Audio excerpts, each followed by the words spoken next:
بسم اللہ الرحمن الرحیم۔ السلام علیکم ورحمۃ اللہ وبرکاتہ۔ خواتین و حضرات، آج کے دور میں بہت سارے مسائل ہیں جن میں سب سے بڑا مسئلہ جس سے دوسرے کئی مسائل پیدا ہوتے ہیں وہ ہے تنگ دستی کا مسئلہ۔ یعنی اگر آپ کے رزق میں کمی ہے اور آپ کے رزق میں برکت نہیں ہے یا کسی وجہ سے آپ کے رزق سے برکت اٹھا لی گئی ہے تو یہ مسئلہ آپ کے لیے دوسرے بہت سے مسائل کا باعث بن سکتا ہے۔ آج کل غربت و افلاس اور بے برکتی بہت عام ہو چکی ہے۔ خواہ کسی طبقہ کا آدمی ہو، ہر ایک کی زبان پر یہ شکایت ہے کہ گھر میں ہر طرف سے پریشانیوں نے گھیر رکھا ہے۔ اچھی آمدنی اور بہتر تنخواہ کے باوجود روزی میں برکت نہیں ہے۔ ایسا لگتا ہے کسی نے جادو کر دیا ہے یا کسی کی نظریں بد لگ گئی ہے۔ بعض دفعہ ایسا ہوتا ہے کہ جب مناسب آمدنی کے باوجود ضروریات زندگی پوری نہیں ہو پاتی تو لوگ رشوت خوری، سودی کاروبار، چوری، امانت میں خیانت اور قرض جیسی مہلک بیماریوں میں مبتلا ہو جاتے ہیں۔ ہمیں سب سے پہلے یہ پتہ لگانا چاہیے کہ آخر غریبی و مفلسی کی وجوہات و اسباب کیا ہیں اور پھر کیسے ان مصیبتوں سے چھٹکارا پایا جا سکتا ہے۔ ہم آج کی اس ویڈیو میں اولاً تنگ دستی کے اسباب بیان کریں گے، پھر اس عمل کا ذکر کریں گے جس سے خیر و برکت حاصل ہوتی ہے۔ تو ہم آپ کی توجہ ایک ایسے کام کی طرف کریں گے جو کہ ہر گھر میں عام ہے، اور یہ بھی بتائیں گے کہ اس مسئلہ کی وجہ سے دوسرے اور کون سے مسائل جنم لیتے ہیں۔ تو میری آپ سے گزارش ہے کہ آپ اس ویڈیو کو آخر تک ضرور دیکھیں، اور ویڈیو پسند آئے تو اسے لائک کر کے ہمارا چینل سبسکرائب کریں اور گھنٹی کا بٹن ضرور دبا دیں۔ اسلام ایک مکمل دین ہے جو انسانیت کے لیے فلاح و بھلائی کا پیغام لایا ہے۔ اس مذہب نے انسانیت کو اہم بنانے کے لیے بہت سے اسباب دیے ہیں۔ ان اسباب کے تحت کئی باتیں ایسی ہیں جن پر بحیثیت انسان ہمیں عمل کرنا چاہیے جو نہ صرف ہمارے لیے مفید ہوں بلکہ ہمارے ماحول، ارد گرد رہنے والوں کو بھی فائدہ پہنچا سکیں۔ دوسری طرف کئی باتیں ایسی ہیں جن پر عمل کرنا اسلام میں پسند نہیں کیا گیا، اور ایسا کرنے سے غربت کے امکانات گھر میں بڑھتے ہیں اور لوگوں کو یہ بھی پتہ نہیں ہوتا کہ جو کام وہ کر رہے ہوتے ہیں یہ ہمارے گھر میں کیا تبدیلی لا سکتے ہیں اور ہماری زندگی پر ان کے کیا اثرات مرتب ہو سکتے ہیں۔ ان اعمال کی وجہ سے گھر میں تنگ دستی اور غربت آ سکتی ہے۔ ان میں سب سے پہلا سبب ہے بچے ہوئے کھانے کو پھینک دینا۔ پاک رزق کو ناپاک جگہ پر پھینکنا بے حرمتی ہے۔ کوشش کریں بچ جانے والا کھانا پرندوں کو یا جانوروں کو کھلا دیں۔ ام المومنین حضرت عائشہ صدیقہ رضی اللہ تعالیٰ عنہا سے مروی ہے، ایک حدیث شریف کا مفہوم کچھ یوں ہے کہ رحمت دو عالم صلی اللہ علیہ وآلہ وسلم تشریف لائے تو روٹی کا ٹکڑا زمین پر پڑا ہوا دیکھا۔ آپ صلی اللہ علیہ وآلہ وسلم نے اسے اٹھایا، صاف کیا اور تناول فرما لیا۔ غریب پرور آقا صلی اللہ علیہ وآلہ وسلم نے ام المومنین حضرت عائشہ صدیقہ رضی اللہ تعالیٰ عنہا سے فرمایا، اچھی چیز کا احترام کرو۔ روٹی جب کسی سے بھاگتی ہے تو لوٹ کر نہیں آتی۔ اچھی چیز سے مراد اللہ عز و جل کی دی ہوئی تمام نعمتیں ہیں۔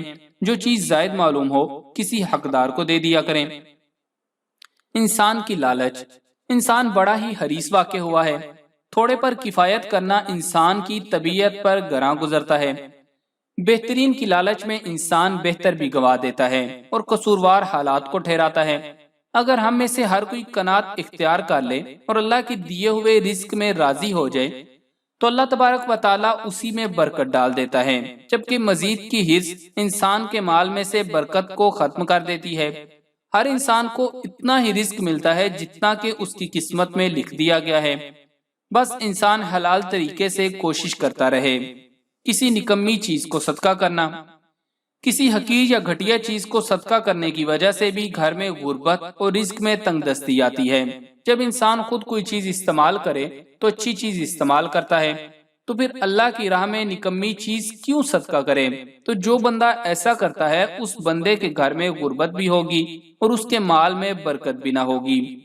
آج ہم استعمال شدہ اور ناکارہ چیزوں کا صدقہ کرتے ہیں۔ کوئی چیز پرانی ہو جائے تو اس کا صدقہ کرتے ہیں اور نئی اور اعلیٰ چیز خود گھر میں استعمال کرتے ہیں۔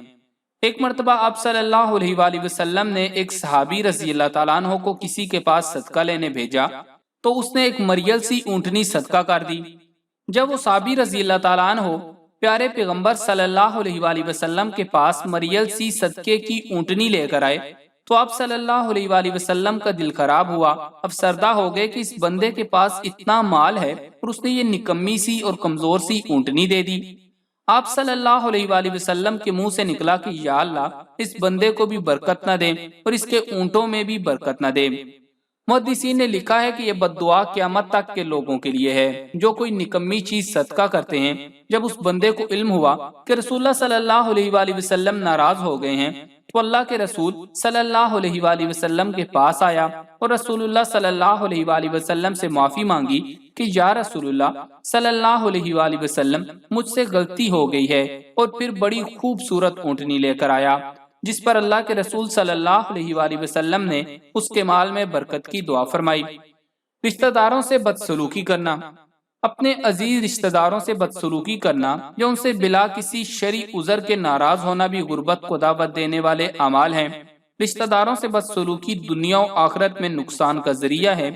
حضور نبی کریم صلی اللہ علیہ وآلہ وسلم نے ارشاد فرمایا، ہر جمعہ کی رات تمام آدمیوں کے عمل اور عبادتیں اللہ تعالیٰ کی بارگاہ میں پیش ہوتی ہیں۔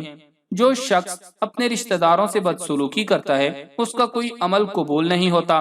ایک اور جگہ آپ صلی اللہ علیہ وآلہ وسلم نے فرمایا، جو شخص یہ چاہتا ہو کہ اس کی عمر بڑھے اور اس کے رزق میں کشادگی ہو اور وہ بری موت نہ مرے تو اس کو لازم ہے کہ اللہ تعالیٰ سے ڈرتا رہے اور اپنے رشتے ناتے والوں سے اچھا سلوک کرتا رہے۔ اب آپ کو کچھ ایسے اذکار بتاتے ہیں جن سے آپ کے رزق میں کشادگی بھی ہوگی اور برکت بھی ہوگی۔ درود شریف۔ حضرت ابو سعید رضی اللہ تعالیٰ عنہ سے روایت ہے، آپ صلی اللہ علیہ وآلہ وسلم نے فرمایا، جس شخص کو منظور ہو میرا مال بڑھ جائے وہ یہ والا درود پاک کثرت سے پڑھا کرے، اللہم صلی علی محمد عبدک و رسولک وعلی المؤمنین والمؤمنات وعلی المسلمین والمسلمات۔ زاد السعید۔ خدمت والدین۔ حدیث شریف میں ہے، حضور نبی کریم صلی اللہ علیہ وآلہ وسلم نے ارشاد فرمایا کہ جو شخص رزق کی کشادگی اور عمر کی زیادتی کا خواہش مند ہو اس کو چاہیے کہ صلہ رحمی کرے اور ماں باپ کے ساتھ اچھا سلوک کرے۔ مسند احمد۔ کثرت استغفار۔ استغفار کی کثرت سے بھی پریشانیاں دور ہوتی ہیں اور رزق میں برکت پیدا ہوتی ہے۔